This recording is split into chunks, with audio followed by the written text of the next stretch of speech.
حضرت علی رضی اللہ تعالیٰ عنہ کو معاذ اللہ جس شخص نے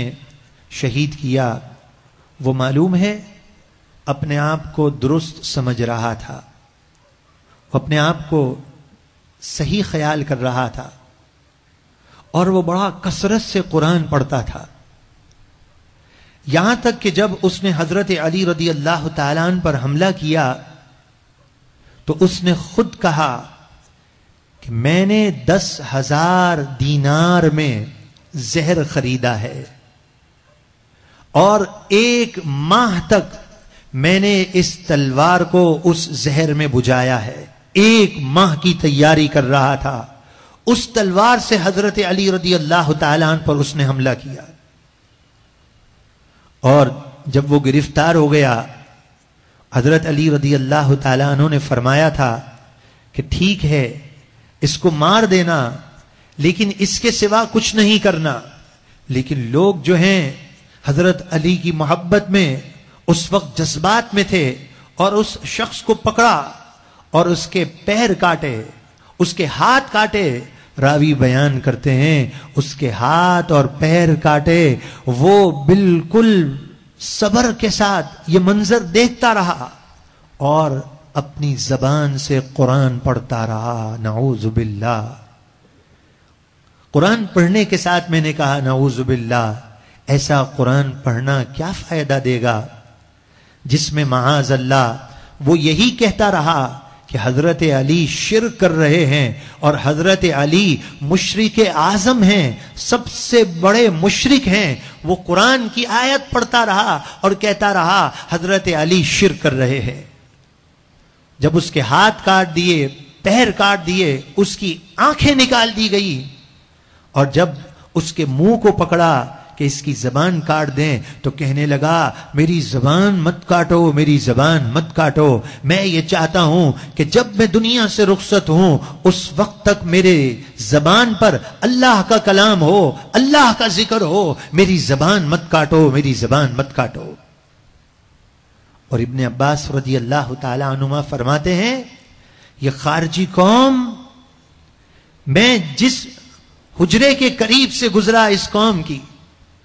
تو وہ مجھے قرآن کی تلاوت میں ہی مصروف نظر آئے، میں نے انہیں قرآن کی آیتوں سے سمجھایا کہ تم صحابہ علیہم رضوان پر شرک کا الزام دیتے ہو، لیکن اس قوم کے اکثر لوگ ماننے کے لیے تیار نہیں ہوئے۔ گویا میرے آقا علیہ الصلوۃ والسلام نے پہلے ہی اپنی امت کو متنبہ فرما دیا ہے کہ کسی کی سریلی آواز، کسی کی اچھی آواز کی تلاوت سے تم متاثر نہ ہونا، دیکھنا اس قرآن پڑھنے والے کو کہ یہ قرآن پڑھنے والا خود صاحب قرآن کا ادب بھی دل میں رکھتا ہے کہ نہیں رکھتا۔ مولا کائنات علی المرتضی کرم اللہ تعالی وجہ الکریم کو جس شخص نے شہید کیا ہے، قرآن پڑھنے والا تھا، تہجد پڑھنے والا تھا، اعضاء اس کے کٹ گئے، لیکن کہتا ہے میں قرآن نہیں چھوڑوں گا۔ میرے آقا صلی اللہ علیہ وآلہ وسلم نے اپنی امت کو پہلے ہی متنبہ فرما دیا ہے، اور میرے آقا صلی اللہ علیہ وسلم نے پہلے ہی بتا دیا ہے کہ ہر ایک سے متاثر نہیں ہونا، ایک ہی جنتی گروہ ہے۔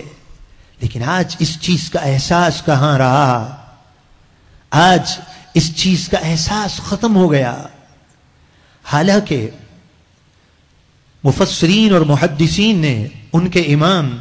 زمانے کے بزرگ ارشاد فرماتے ہیں کہ ایک شخص کا، ابن عساکر کی روایت ہے، نزا کا جب وقت آیا اور جب اس سے کہا کلمہ پڑھو، کہنے لگا میں کلمہ نہیں پڑھ سکتا، وہ اللہ کے ولی تھے، انہوں نے فرمایا بتا تو نے دنیا میں کس سے دوستی کی تھی؟ کہا میں اس شخص سے دوستی رکھتا تھا جو حضرت ابو بکر صدیق اور فاروق اعظم کی شان میں گستاخی کرتا تھا۔ وہ بزرگ سمجھ گئے اب تو اس حال میں دنیا سے جائے گا کہ تیری زبان پر کلمہ جاری نہیں ہوگا۔ اس شخص سے ہمیں محبت ہو سکتی ہے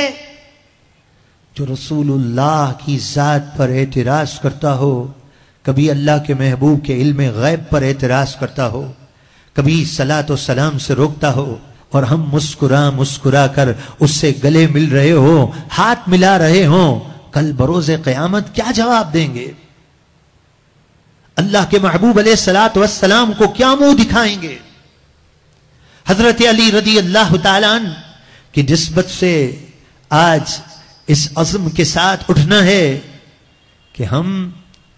رسول اللہ کے جنت رسول اللہ کی، جو رسول اللہ کا ہے وہی میرا ہوگا، اور جو میرے محبوب کا نہیں وہ میرا ہو نہیں سکتا، کہ نبی سے جو ہو بیگانہ اسے دل سے جدا کر دے، پدر مادر برادر سب کچھ ان پر فدا کر دے۔